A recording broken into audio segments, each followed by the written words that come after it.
On this episode of the Ask Mike Reinold Show, we talk about how to choose the right physical therapy school for you.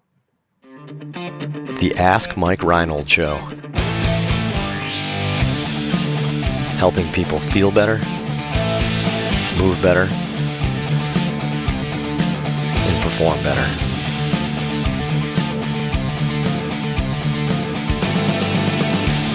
Before we get to the podcast, I wanted to make sure you knew about my free online course on the Introduction to Performance Therapy and Training.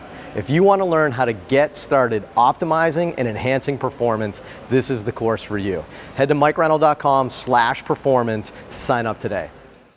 Welcome back, everybody, to the latest episode of the Ask Mike Reinold Show. I am up in Boston at Champion PT and Performance with our crew of physical therapists and strength coaches that have joined us for this episode. Another amazing episode. I love saying that. We have amazing episodes, amazing students, amazing questions from you, amazing listeners. But anyway, I'm here with the crew. Let's see. Today, for some reason, Zoom has coordinated my squares differently. So we have Lisa Russell, Dewesh Podell, Dave Tilley, Lenny Macrina. I feel like my finger's backwards from what I expect it to be. Mike Scaduto, Dan Pope, and Len. Do we have any students on today's episode? We do, and I have a checklist of where they are and what their names are, and I don't know what they look like because I haven't seen their faces yet, but they've been here for a month plus for all of them. So no, we have some good students. In the foreground that you can see is Katie Stone. Katie Stone comes to us from UNLV Running Rebels, right, in Las Vegas. We have just to her right is Johnny Herrera. Johnny is from Regis University because they have a grad program in Colorado. Sitting kind of behind Johnny is Jonathan Sandberg from Creighton University. Just found out Creighton is not in St. Louis. It is in Omaha, Nebraska. And Eric, don't call me Jen King, is a PT student from Franklin Pierce University on their Arizona campus. I get weekly messages from Jen, by the way, about that comment. I like that. He's from the University of New Hampshire in Arizona. Very amazing. So is that the difference between a university and a college, the graduate programs? That's what in my head. We still don't know the answer. I don't know if that's true. Somebody please tell us that. But anyway, so Katie, Katie, I'm expecting some big things from you right here on this question reading of yours. Katie, do we have a question today that you wanna ask? And I'm all right. I didn't want to assume you were gonna unmute yourself, and I'm glad you did. But like, what do we have for a question today, Katie? Yes, we have a question from Sarah from Texas. I'm in the process of trying to decide between a few physical therapy schools. Do you have any advice on how to choose the best physical therapy program? Awesome. Good question, Katie. I think articulated it like amazingly. I'm very impressed. So, good question, Sarah. We get this question a little bit in various forms. So I think this will be a good episode to kind of tackle this a little bit about how to choose a physical therapy school. I think like we kind of jokingly say a lot of times, just pick the cheapest one at this point, but and that may be our conclusion of this episode, right? But I think it'll behoove us a little bit. I want to see how well they transcribe that. Let's use big vocabulary words to see how our transcriptionists do with our audio. But anyway, I want to see if we can come up with a good comprehensive list right now. So I want to start with this, with the students briefly. What was like the number one reason why you picked your school, right? And be honest, I think I'm kind of curious if you have like a good reason, but like, other than it was the only one I got into. So, but what was the number one reason why you guys picked your schools? I think for me, for financial reasons, like I wanted to go to public school, so it's cheaper. Also, just where you could get clinical affiliations is a big one. And then if you're going to a school with interviews, hopefully, just get the vibe of the interview. And I felt like it was a good fit in that regard. Because you liked what they had to say during the interview? Yeah, I just like the environment. I felt like I could see myself being there because you spent, pretty much your whole life at school in PT school. All right. I like it. Anybody else have anything to add to that? Anybody have a different reason? No, I'd say I kind of had a lot of the same. just the interview process itself, like, I don't know. I mean, it's like Katie said, the feel that you get there, and then also just how well they can get clinical affiliations. So for someone, I guess, like in the setting, if you're really wanting to go the sports route, knowing that, you know, they're not going to shame you for wanting to go that route and wanting to kind of get outside the comfort box. I'm looking for those like sports clinicals. So I like that. And do you guys request, do you ask for like a list of the clinicals? Can you do that? Like, do you know ahead of time which clinicals you'll have access to?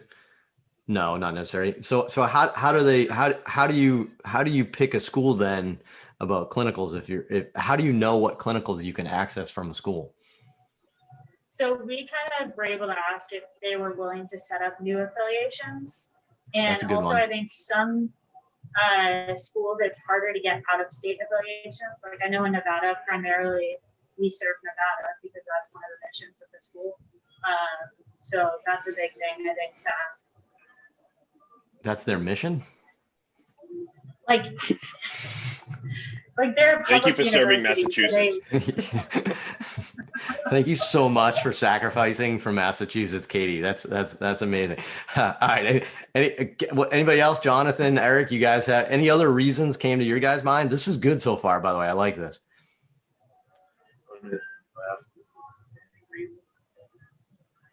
I would say just you got to kind of look online for your school and just see, you know, where you kind of fit in grade wise and score wise. I think that's an important thing as far as making sure that you're going to get to a school that you're not just like applying just to apply. Right. You know, you got to take a look at your GRE scores, your overall GPA, and just kind of put those numbers into what they have rated online to kind of make sure that you're going to get yourself into a program, because I think that's just the biggest part. That makes sense. And then from there on out, it's kind of just going to the clinicals, like they're saying, that, you know, makes sense for the field that you want to go to in the future. Okay. All right. So I'm hearing a recurring theme here of clinicals. And I think I actually like that you guys said that, because I think that we probably are going to say that too, is that access to clinicals, right? Because your baseline knowledge is your baseline knowledge, but access to clinicals could put you over the edge, not only just in terms of like your educational and experience and stuff, but like connections, right? So, all right, who wants to jump in first? Dave, you want to jump in on this one? Yeah, along with the clinicals, the one thing that I definitely looked at was I wanted to make sure that the staff was still practicing physical therapists. Like that was something that I wanted to make sure when our program was bridged, so I didn't take GREs. It was like once you were in from the beginning, you were there for 6.5 years fully. And so when I transferred in, I was looking around like, oh, do I want to go to another school as a grad student and just do undergrad or not? And like I wanted to make sure that everybody who was on staff, like not only were academics, but they also still like treated patients. So like our neuro and our cardio professors were amazing. They were both board certified, but they still actively treated stroke patients. They actively worked at like Duke's Hospital when they were on affiliations, and still worked locally with hospitals. So like, I don't know, that was really important for me to make sure they knew both sides of clinical and academic. That's great. I mean, you can't put enough emphasis on that, right? The clinical implications of some of the things that we teach, right? So I think that's great, right? And you know, not every professor has to be clinical, right? It's not bad if you're fully academic. Maybe they're involved in research and other things, but I think having access to some clinical people, I like that. That's good. Dan, did you have something too? Yeah, I think what I've noticed with a lot of universities is that at least the orthopedic section, if you want to go to orthopedics afterwards, is very, very different from program to program. Some programs are very heavy manual based. Some are very evidence based. Some do much more exercise. I think Johnny got education on the Olympic lifts, whereas Jonathan had no education on even how to do a squat, you know? So I know for me, and this is challenging, you know, as a student figuring out what you're going to get. But it's nice when you do the interview process, or even beforehand, if you can speak to some of the professors and see what their biases are, see what they like, and see if you really jive with those professors. Because I've got to tell you, there's some professors I thought were phenomenal just because they kind of like some of the stuff that I did. And then some other professors where I don't feel like I learned quite as much just because it didn't fit my learning style, what I wanted to learn about, what I wanted out of my profession. So if you're able to speak with professors a little bit, potentially maybe even sit down on a class or two, if you're able to do that, to just learn a little more about what you're going to get and see if that fits your needs. I like that. Great. Anybody else have anything to add there? Mike, what do you think? Yeah, I would say two big things come to my mind. If it's a college or a university that's involved in a lot of research, I would probably want to reach out and ask what type of research they do, what kind of facilities they have. Do they have a big biomechanics lab? That would be really cool for you to get some experience in if you want to go, into the research field, or just get some experience creating research and research study design. And then I think, following up on Dan's point, talking to former students in that program, I think we see a lot of students at Champion, and each one has a unique perspective of their own school. So I think talking to the professors, you may get, one type of characterization of the program, but then talking to current or former students in the program will give you a different perspective, and they may have some good thoughts for you to consider.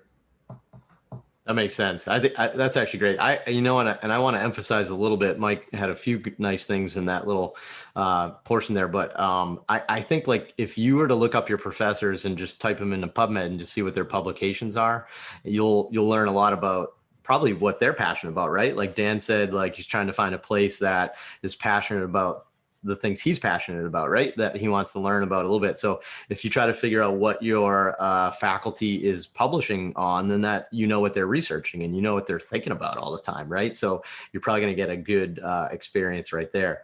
I'd just add maybe a couple things I'd add is, if you want to get into like the research aspect of it, right? Like look into, what they have for, lab opportunities and research assistant type things where you can participate in some of their studies that they're doing. Are those, you could have one where the faculty that publishes is all like cardiopulmonary, for example, and you want to get into orthopedics, right? So if you want to do research and nobody in your faculty is publishing in orthopedics, then that wouldn't be a good fit necessarily, right? So, and then I think I'd just probably conclude the episode by emphasizing our first point, right? We're in a jam. We're in a jam here as a profession, right? And trust me, I think everybody on here is on like some of the PT student forums that are out there on the internet, either Facebook or through the American Academy of Physical Therapy, stuff like that, like that are out there. We're seeing all the comments. We ask all our students, unfortunately, like, how they're doing with their financial loans and stuff and where they're at. We're at a really weird crisis with our profession right now where we have a lot of debt. So the debt is really adding up. So it's super hard to say right now, if you're comparing a school that's going to cost you 15 grand a year and 60 grand a year, man, you are going to have to overwhelm me with reasons why that 60 grand is better than the 15 grand. And there may be some, I'm not saying there isn't. So you have to weigh those factors there, but you're going to have to overwhelm me there. That's not a small factor to get started with the rest of your life, right? So keep that in mind. I do think finances should be pretty high up on your list. We've done a bunch of other good strategies. I think everything we kind of said here about assuring where the clinicals are, what your faculty does, these are all good things to research. I think the only thing I would add to kind of conclude the episode is this, and we talked about this with the students a little bit this week, is there's a little bit of a sense of disappointment from a lot of students. And we see this with a lot of students. Most of them kind of feel this way a little bit, that they go through their program and they're super disappointed like that. Oh, my program didn't include X. And sometimes it's usually like advanced strength and conditioning. Like that's a big one we have right now. My program didn't have that. Remember, we're going to physical therapy school to learn to become general physical therapists. You have a lot to learn in 2.5 years or whatever it is. We have a lot to learn, right? You have to learn the basics on how to be a therapist, how to rule out sinister pathologies, right? Medical complications, when to refer out to other people. Like we're a big deal profession, right? So, right. If you're expecting to graduate with intense knowledge on every sport or strength and conditioning or how to be an advanced clinician, that's something you just got to realize takes time. And again, there's residencies and fellowships and stuff like that if you really want to get there, but you could also do it the old fashioned way, like most of us, and you just get your hands dirty out in the field and you learn over time. It takes a while to develop your expertise in your field once you get there. Don't feel bad about that. So I would just kind of leave it at that. And I think kind of like end the episode on that with that note here is that don't be frustrated with your school if they don't have like an advanced sports performance course, right? That is not baseline physical therapy that you need to graduate and to become a professional, right? From there, it's up to you to kind of take it to the next level. Does that make sense? But if that's what you're passionate about and you find one school that does have that elective class that covers it, then that's great, right? But don't feel frustrated if it doesn't. Make sense? Awesome. So good question, Sarah. Thanks so much for submitting that. I know that's a big one. We get that one a lot in various forms. So I think it was really neat that we covered it here. And I think we covered a lot of different like avenues on how you should approach this decision, because it's not a small decision. So hopefully that helps. If you have questions like that, head to MikeReinold.com, click on that podcast link, and you can fill out the form to ask us more questions. And please, please, please keep it going here. We've been doing this for 5 years now, by the way. I looked this up. I think it's been 5 years. Weird, right? Like we don't even believe it, but it's been about 5 years or so doing this here. So let's keep doing it. Head to iTunes, Spotify, rate and review, and we'll see you on the next episode. Thanks so much.